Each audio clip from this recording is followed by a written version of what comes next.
vakfımızın düzenleyeceği vahdet ve kurtuluş önderimiz Hazreti Muhammed sallallahu aleyhi ve sellem temalı Mevlid-i Nebi etkinliğine genç, yaşlı, bayan, erkek tüm halkımız davetlidir. Tarih 26 Nisan Pazar saat 14. Yer Bağcılar Meydanı. Saat 12'den itibaren belirlenen noktalardan ücretsiz araç kaldırılacaktır. Hayırseverler de bu saatten itibaren hayırlarına yolcu alabilirler. Haydi İstanbul, Peygamberimize olan aşk ve muhabbetimizi bir kez daha ispatlayalım.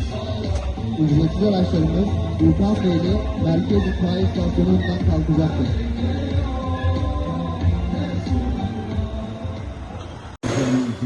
Vahdet ve kurtuluş önderimiz Hazreti Muhammed sallallahu aleyhi ve sellem temalı Mevlid-i Nebi etkinliğine genç yaşlı, bayan erkek tüm halkımız davetlidir. Tarih 26 Nisan Pazar saat 14. Yer Bağcılar Meydanı. 12 Nisan'da Batman'da, 19 Nisan'da Diyarbakır'da yoğun yağışa rağmen çok güzel bir teveccüh oldu, ilgi oldu. 26 Nisan'da Adana ve Van'da da ayrıca program var ve İstanbul'umuzda inşallah bu program olacak.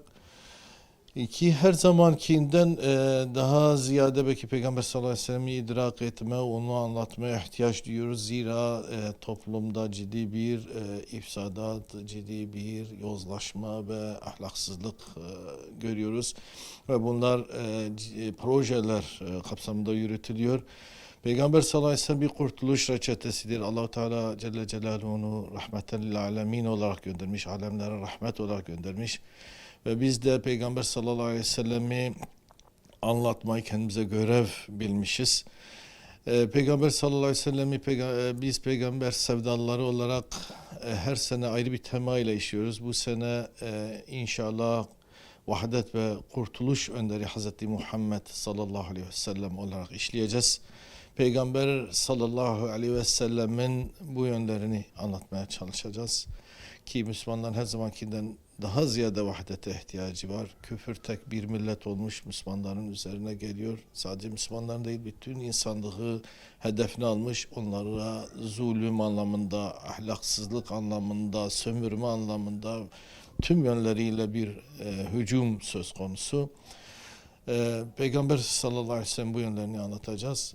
İnşallah Bağcılar Meydanı peygamber sevdasıyla coşacak. Bütün İstanbul halkımızı buraya, bu güzel programa bekliyoruz.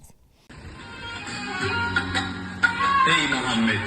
Biz seni ancak alemlere rahmet olarak gönderdik. Ey Müslümanlar! Ey peygamber sevdalıları! Müjde sizlere! Beklenen vakit geldi. Muhammedi bahar geldi. İstanbul semaları yeniden tekbir ve salavatlara eşlik edecek. Peygamber sevdalıları vakfının düzenleyeceği vahdet ve kurtuluş önderimiz Hazreti Muhammed sallallahu aleyhi ve sellem temalı Mevlid-i Nebi etkinliğine genç yaşlı, bayan erkek tüm halkımız davetlidir. Tarih 26 Nisan Pazar saat 14. Yer Bağcılar Meydanı. Selamlar sana.